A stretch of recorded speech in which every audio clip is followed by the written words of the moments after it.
Hollywood is my hometown, and that was to raising Henry.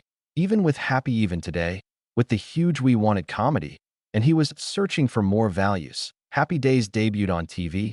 Ron Howard was their star display. He has charisma, heart, and the clean-cut appearance attracts audiences. Dependable. But behind the flawless smiles, something changed with 1950s nostalgia. Notoriety was insufficient. The gang that first it felt like home, now it feels like he a cage. Part that made him cared for, confined him. Then what? What motivated Ron Howard, the show's healthiest star, to walk away from a famous TV show? Stay put because reality is quick. Departure is more complicated more than anybody knew. The child who advanced appearing on screen. Before becoming man, behind the camera, directing, Apollo 13 director, a beautiful in the Da Vinci Code and the mind. Ron Howard was America's most popular redhead. That familiar smile, pleasant voice charm. He was more than a showman. He was an American living room portion. From the Andes' hometown Ease Griffith show to jukebox brightness, Ron didn't only play Happy Days the spotlight. He was raised there.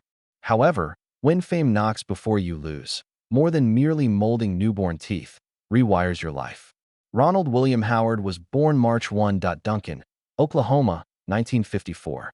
The man was firstborn son of Rance and Jean Howard Spiegel, both Hollywood aspirants their blood.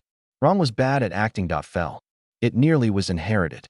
Rance, his dad, was performer, filmmaker, author, a man who knew the grind. Jean, his mother, lit up screen independently, balancing motherhood and art. The Howards cared for more than a child. They were creating a legacy. You should also notice that the last name had a history. Becken was Rance's birth name, Holt. But like many hopefuls, performers during its peak, he reinvented himself on TV. Howard was his stage name in 1948, the uncomplicated and destined to light up. Alongside Ron S. Rance, served 3 years the U.S. Air Force. That took self-control. The obligation surrounded Ron before he even learned to walk. Traits that would follow him silently to Hollywood. Now, when other kids were learning to bike riding bikes or having dirty nails, Ron analyzed cue and camera angles. Marks. He was tutored there. Why Old Daisalu Studios' Love Lucy made TV magic. Balancing lessons and boundaries takes. But his parents made sure he kept up with daily life. When not on set, he visited Burbank's traditional schools, Robert Louis Jordan, David Starr, Stevenson Elementary Early Junior High. Then John Burroughs. He graduated high school normally. Other teen. Except half his face is known in America.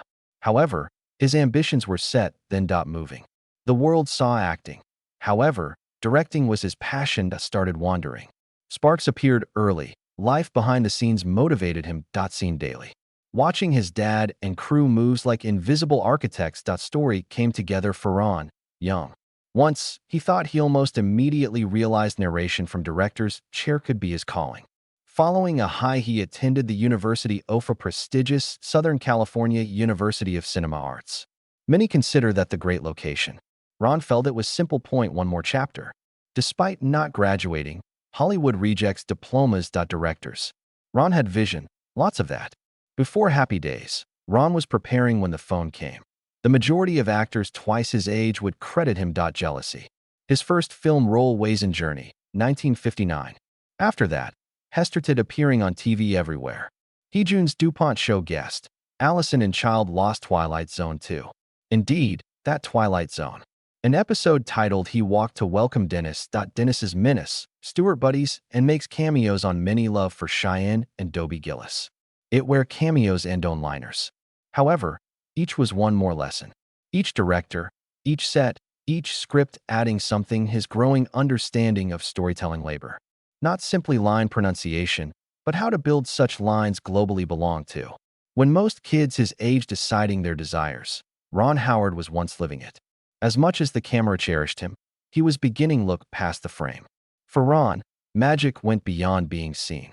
It was building the visible world.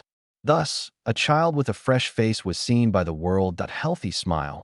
What they didn't see, the director awoke slowly. Within him.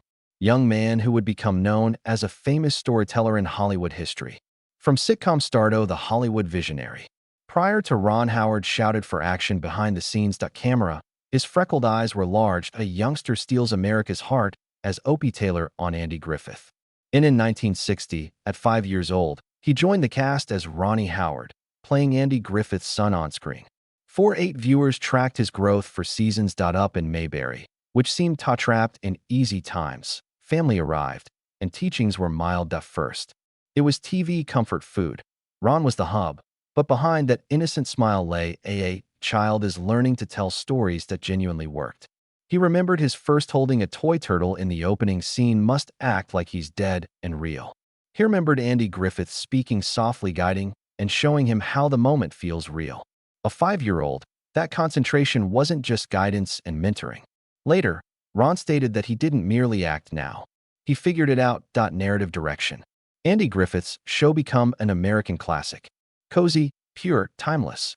Though it broadcast in the 1960s, it came across as a love letter to childhood. In addition, Francis Bavier, Don Knotts, Ron and Jim Neighbors became the favored child of nation.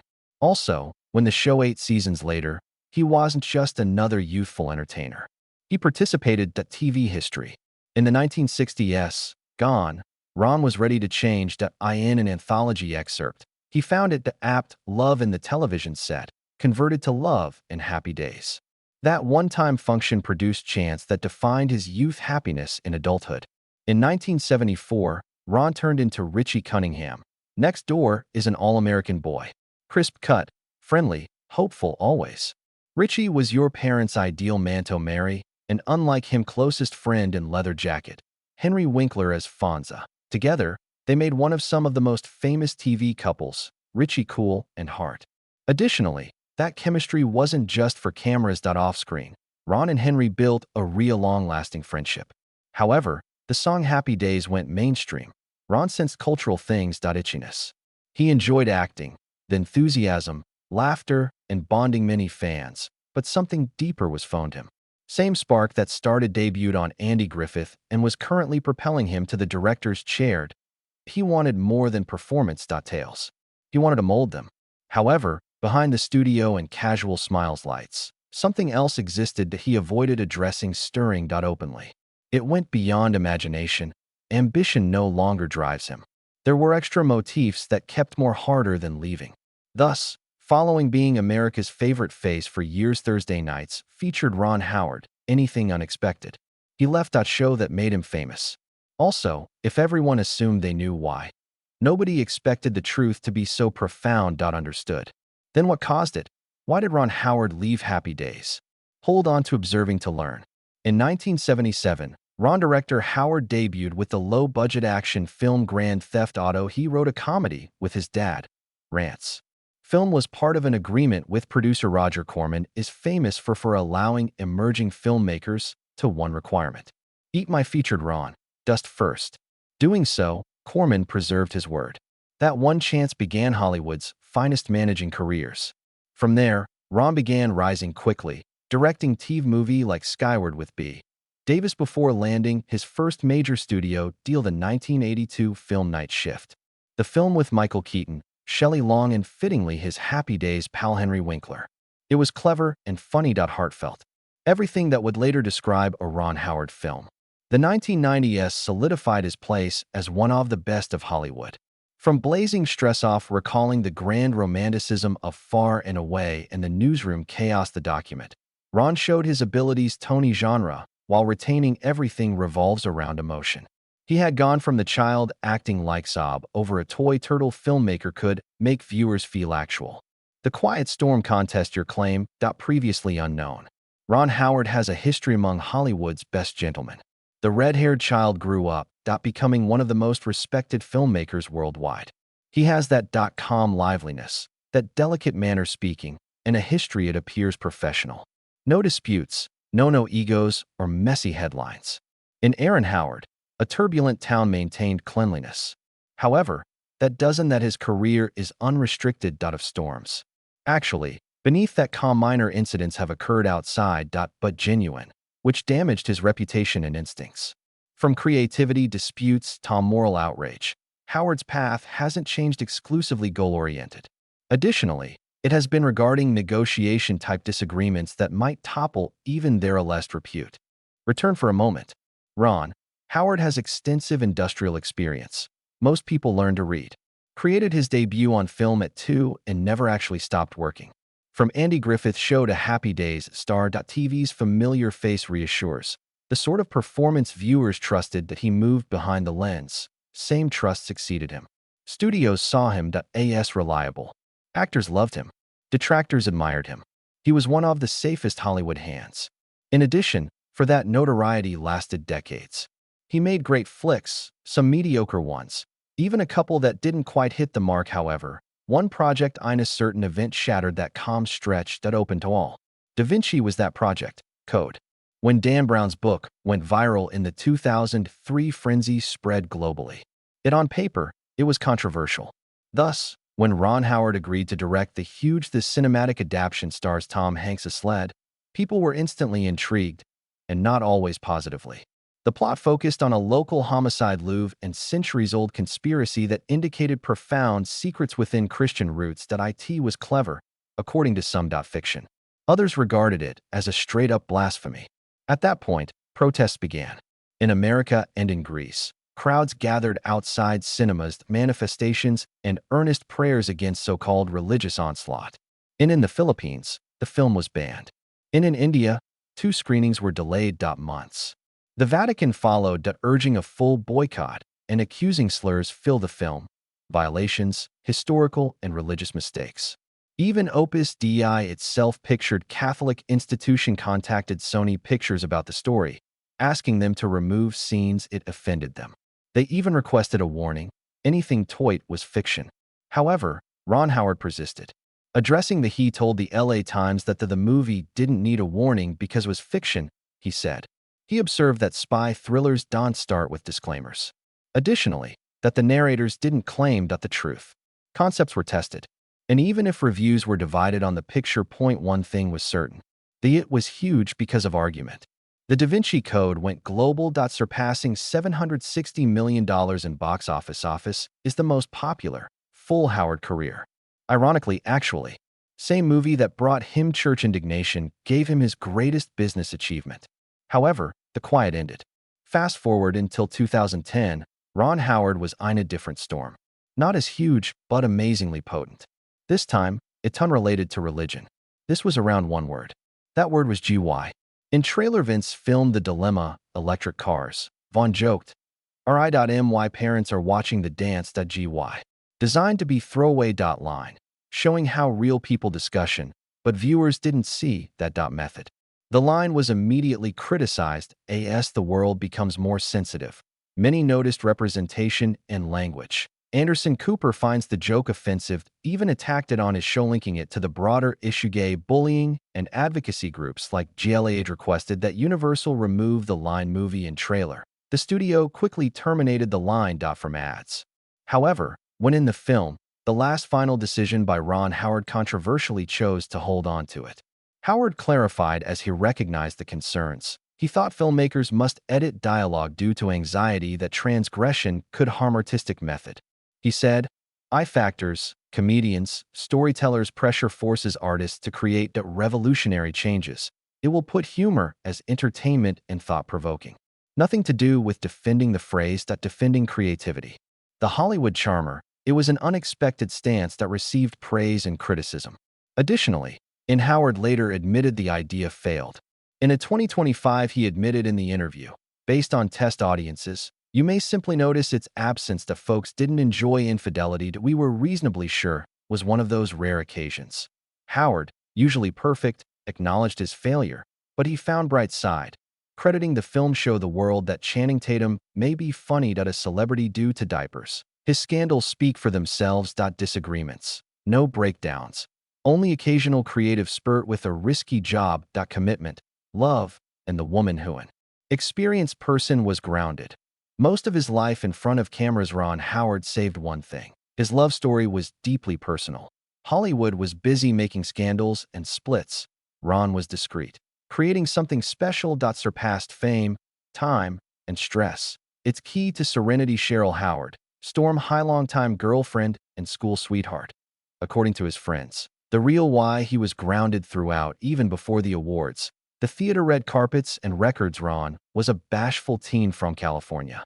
Together with Cheryl, a young woman, they met his students, and something clicked immediately.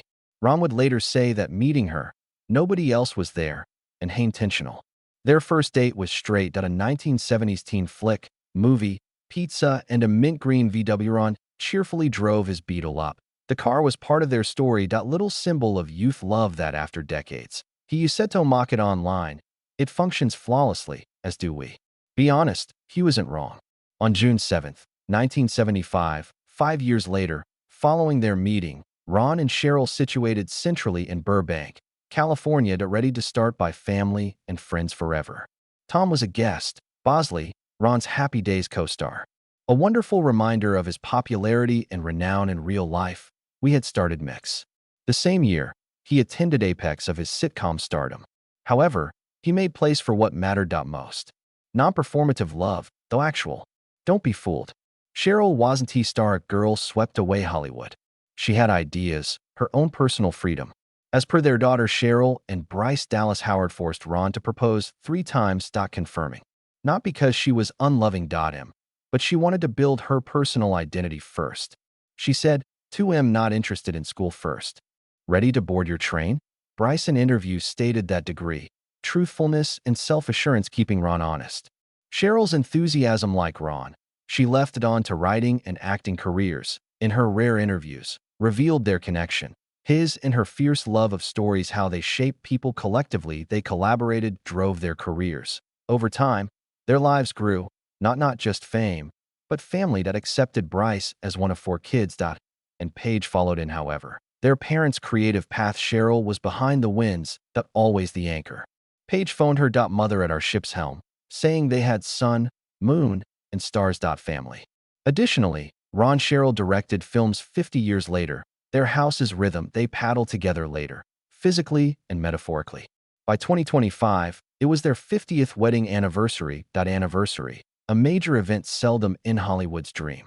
Ron posted images. At dusk, they on the beach with a caption defining the type authenticity that reminds him he fell. Grateful for 50 fantastic years, family, experiences it's created, trek along the peaceful river calm waters with several difficult rapids also. Our deepest love for each other sufficient to paddle on. Cheryl, I appreciate you. The phrase keep paddling summarizes that even the most secure marriages, although they have rapids, Ron and Cheryl face them as they are different things. During interviews, Ron has been straightforward about he attributes their survival to interaction, luck, and growth. He says it's not only about thinking and caring. Evolving simultaneously. Even as life changes both of you. Maybe that's why still together after 50 years. Ron felt new a year ago, spinning with Cheryl in the Mint from their first date. Green Beetle, not for a photo or movie scene. He just wanted to remind her. And possibly himself, where it began. His family life was stable. Nearby, not everything was as it seemed serene, because to its charm and Happy Days laughter, the show gave him fame. New story unfolding, much more complex than the idealized America beloved. Happy Days fame and friction. Happy Days aired on TV. Perfect. Laughter at the buzzing jukebox, music at dinner background, plus the unmistakable 1950s skyness that gave each episode meaning. A simpler hug, but behind not all set life was studio smiles. Always sunny. Ego, creativity, conflict, celebrity conflicts, and sufferings increased gently simmered beneath the show glossy exterior. Cunningham's, the most popular American TV family, was meant to center the performance. Trustworthy father Howard Cunningham with Marion, the hardware store, and mommy who is sweet and wise and always become a householder after understanding a modern twist on iconography. Beaver's time. Bit more, however, more human, fun. Marion Ross and Tom Bosley, off-screen actors who played such roles. Our home wasn't a sitcom. Harmony. Marion Ross revealed years later, when she and Bosley clicked, it wasn't easy appearing on Today in 2018. She admitted they didn't. It wasn't for years that I liked her initially. He finished she hadn't, Broadway. Also, per Ross thought that made her less. She said he wasn't knowledgeable. My curiosity took time. Ross thought to win his favor. Bosley considered another actress her role, and after casting, to make matters worse, Marion first seemed lacking many things to accomplish. Her words were simple that reduced to, "Oh, Howard," or else she told kids, "You're not eating." Contacted Happy Days founder Gary Marshall, asking her, and Tom Marshall's work remains. Direct response. Nothing to do with you guys or the attention, but Ross wasn't the quiet or solemn type too much time. She played pranks to keep things light, though specifically, one nearly landed her in difficulties. Rehearsing a scene FS helped her put on a coat that turned and kissed him quickly. She repeated it in the mouth. Her heart dropped when the audience became silent. She infuriated Tom Bosley that remembered, I suppose not that we've overreached, but time works strangely that way of softening. Over time, tension turned into sincerity. We earned love. Because Ross added that I loved him and we grew close friends. Its lyrical point one TV couple moved from discord to friendship, like marriage. However, Happy Days drama continued there. Many years after the show ended, new altercation began over cash. 5 Happy Days in 2015 actors Don Mo, Anson Williams, Marion Ross, Aaron Moran, and property Tom Bosley sued CBS. Their claim is that the network used their photographs on T-shirts, lunchboxes, dolls, and slot machines without giving them fair wages. They wished unpaid merchandise. $10 million monies they thought were income. Ron Howard and Henry Winkler sexcluded from the complaint. Winkler said his consent and support were his own. Ron didn't participate, but others did. Completely. Chachi's actor Scott Baio maintained neutrality because Osh's lawyer claimed his image wasn't good. Similar usage to others. In return, CBS admitted owing the actors anything, but they weren't requesting. The network claims it only owing over $9,000 each, mostly from slot machine income. Cast wasn't buying it. Don most noted this. More than Happy Days, in our opinion, this is widespread. Many more are involved. Other performances have not been compensated. Right after, the family-friendly sequence formerly symbolized solidarity and laughter was interrupted. Litigation and conflict. As a reminder, even the most happy performances featured outside curtain cracks. As for Ron Howard, the cracks were already there to grow before court drama started. Ron Howard left. The giggling stopped. Andrew Howard turned off the cameras and made a decision that shocked everyone that left Happy Days in hate of success. From the outside, it seemed impossible. The man Washoe's moral core, heart, a golden boy grew up in America. But behind that pleasant smile lay Amon's silently irritated ambition and bravery that measures to sacrifice comfort. Happy Days debuted in 1974. Gary Marshall was ignorant of an impending tap, become more than a sitcom that suppressed emotion. America was missing the good old days. American Graffiti by George Lucas swept enthralled crowds, wanted to maintain that 1950s illusion. Happy Days became a refuge with jukebox music, leather, and poodle skirt jackets, everything. Additionally, Theron Howard was central. He had prior TV appearance Opie Taylor's Andy historical timeline Griffith show. Observing his growth, Richie Cunningham wanted to catch up with an old pal. He wasn't just he crossed generations through performing black and white to Technicolor Innocence hip. When Happy Days debuted in-set, Equilibrium eventually emerged. To alter. Henry Winkler's Fonzie, a rough, kind person, exploded into pop stardom. Children teens copied his lines and hair. ABC wanted more from him. If the network truly thought considering renaming the show Fonz's Happy Days, Ron wasn't happy. Following the program started with Richie. Narrative, maturation, family, his buddies. Suddenly, it seemed they pushed him aside. Seriously considered leaving after the second season. Such tension existed that once Happy Days nearly lost its lead, really got its groove.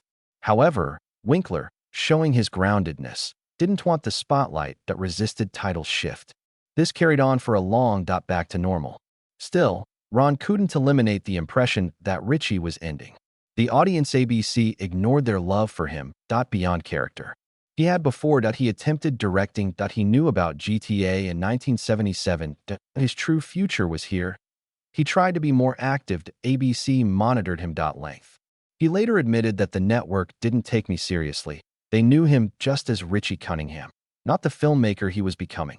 Then, an opportunity arose. In unexpected spot. Once ABC, now NBC executive Fred Silverman made him provide. More importantly, NCAP revealed President Brandon Tartikoff didn't. Howard does everything. Extremely good, Tartikoff said. Immediately, Ron made his own one. ABC executive was surprised compared it to an eagle swooping lower themselves and grasp a baby cradle.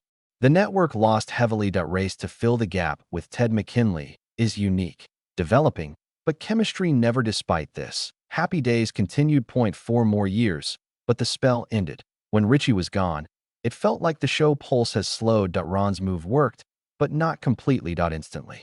He worked on 2 TV movies for NBC, but his directing prospects' desire never come true, so Hefford well. His bet leaving the TV. Together to form Night Shift in 1982. Cruel comedy, with humor. Former Happy Days co-star Henry Winkler, then unknown Michael Keaton, that was risky, unfinished, and far from sharp image that defined him. But the film was successful, and merely Ron Howard wasn't Richie Cunningham, director. Giving up Happy Days could have ended his career, but started if his fated partner. Evolution, not revolt. Sometimes the bravest thing is to reject your creator. Which happy character was your favorite? Days? Comment below. Remember to like, share, and click the next video and subscribe. Presented on screen. Enjoy.